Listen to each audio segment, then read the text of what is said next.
தமிழகத்தில் தேர்தல் தேதி நெருங்கி வரும் நிலையில் அரசியல் கட்சியினரும் தங்கள் தேர்தல் பிரச்சாரங்களை தீவிரப்படுத்தி மூலை முடுக்குகளில் எல்லாம் பரப்புரைகளை வேகப்படுத்தி பொதுமக்களிடையே வாக்கு சேகரித்து வருகின்றனர். அதில் சிலவற்றை தொகுப்பாக தற்போது காணலாம்.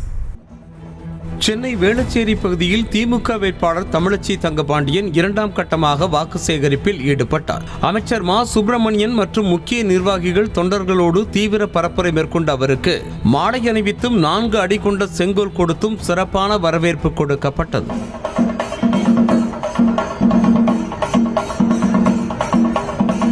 தங்க தமிழ் செல்வனை தகர தமிழ் செல்வன் என தேனி மாவட்ட மக்கள் நிரூபித்து காட்ட வேண்டும் என அதிமுக முன்னாள் அமைச்சர் RB உதயகுமார் கடுமையாக சாடினார். அதிமுக வேட்பாளர் நாராயணசாமியை ஆதரித்து கம்பம் சட்டமன்ற தொகுதிக்கு உட்பட்ட இடங்களில் பிரச்சாரத்தில் ஈடுபட்ட அவர் தேனி மக்களை பலி கொடுக்கத்தான் டிடிவி தினகரன் குக்கர் சின்னத்தை தூக்கி வருவதாக விமர்சித்தார்.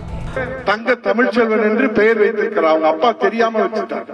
அவர் தங்க தமிழ் செல்வன் இல்ல, தகர தமிழ் செல்வன் என்பதை இந்த தேனி மாவட்டத்துடைய மக்கள் நிரூபித்து காட்ட வேண்டும். இந்த தேனி மாவட்ட மக்களை பலி கொடுப்பதற்காகத்தான் குக்கர் சின்னத்தை தூக்கி வருகிறார். அவர்கள் 2 பேருக்கும் பாடம் புகட்டி இரட்டை இலக்கை நாராயணசாமியை நீங்கள் வெற்றி பெற செய்தால் இந்த தொகுதி முதன்மை தொகுதியாகும்.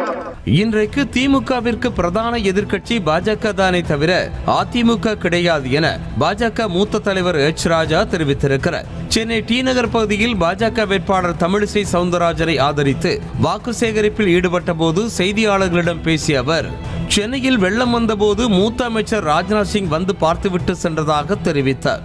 இன்னைக்கு டிஎம்கேக்கு பிரதான ஆப்போனன்ட் பிஜேபி தானே ஒழிய ஏடிஎம்கே இல்லை. அதை ஜூன் மாதம் 4ஆம் தேதி ரிசல்ட் நமக்கு நிரூபிக்கும். இந்திய குடிமக்கள் ஒவ்வொருவர் தலையிலும் 1,50,000 ரூபாய் கடனை சுமத்தியதுதான் மோடி அரசின் சாதனை என காங்கிரஸ் மாநில தலைவர் செல்வ பெருந்தகை குற்றம் சாட்டியிருக்கிறார். திருவாரூரில் இந்தியா கூட்டணி கட்சிகளின் பொதுக்கூட்டத்தில் பேசிய அவர் கார்ப்பரேட்டுகளுக்கு 16 லட்சம் கோடி கடனை மோடி அரசு தள்ளுபடி செய்ததாக விமர்சித்தார். ஆனால் மோடி வந்த பிறகு எவ்வளவு கடன் வாங்கியிருக்கிறார் தெரியுங்களா? லட்சக்கணக்கான கோடி. ஒரு இந்திய நாட்டின் குடிமக்கள் மீது 1,50,000 ரூபாய் கடன் தொகையை சுமத்தி இருக்கிறார். இதுதான் மோடி செய்த சாதனை. சென்னை 1000 விளக்கு சட்டமன்ற தொகுதிக்கு உட்பட்ட பகுதிகளில் பாஜக வேட்பாளர் வினோத் பி செல்வம் தீவிர தேர்தல் பரப்புரையில் ஈடுபட்டார். கட்சி நிர்வாகிகள் கூட்டணி கட்சியினரோடு மேளதாளங்கள் முழங்க வாக்கு சேகரிப்பில் ஈடுபட்ட போது செய்தியாளரிடம் பேசிய அவர் ராகுல் காந்தி போகும் இடமெல்லாம் அவருக்கு தோல்வி நிச்சயம் என்பது போல பிரதமர் மோடி போகும் இடமெல்லாம் வெற்றி நிச்சயம் என்றார்.